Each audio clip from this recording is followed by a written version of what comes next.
A reading from the Gospel according to Mark. When the Sabbath was over, Mary Magdalene and Mary, the mother of James, and Salome brought spices so that they might go and anoint him. And very early on the first day of the week, when the sun had risen, they went to the tomb.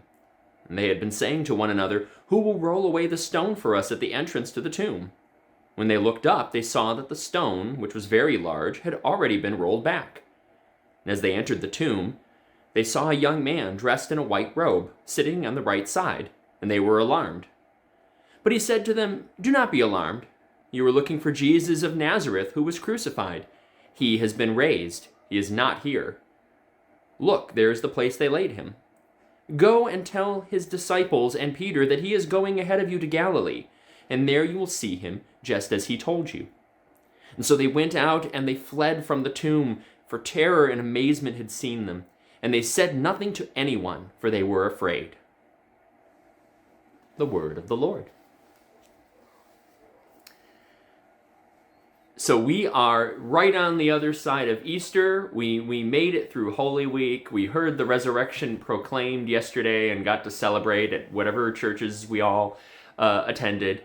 And here we are, time to get back to work. It's Monday after Easter. And part of how we mark this time is by having another telling of the resurrection story. This one, no doubt, different than what you probably heard in church. You probably heard John's version or Matthew's version.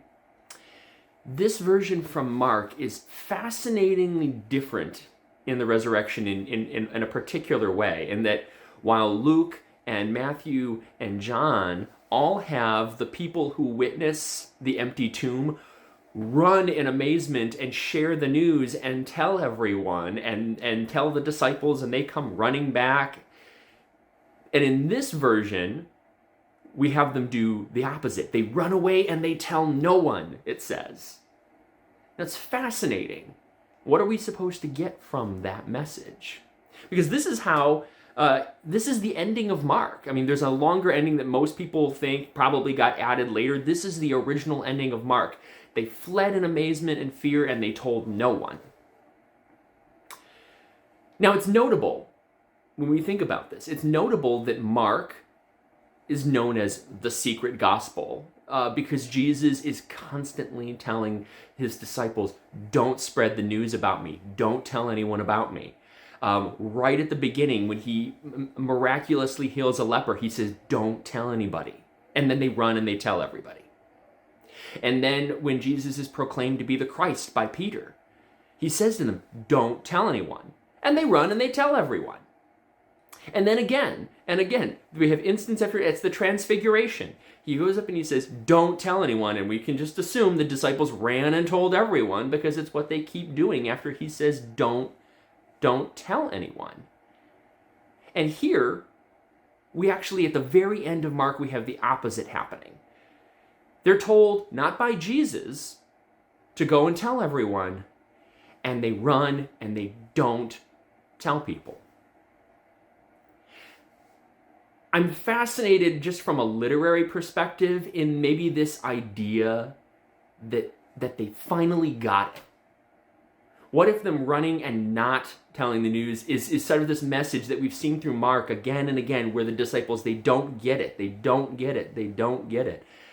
And here at the end, it seems like in the face of the resurrection, at the completion of the resurrection, they finally get it. It clicks for them. And in an interesting sort of way, they do the thing that Jesus has been asking them to do all along through his ministry. Now, we don't know. There's lots of theories as to why Jesus said, "Don't spread the news about me." And Jesus explains in different ways why he does that. But it's interesting that it's this idea that at the resurrection, it finally clicks and they get it. And so that gives me some hope for us. That as we live these confusing lives where it's hard sometimes to figure out who we're supposed to be and what our relationship to God is, I have that same kind of faith.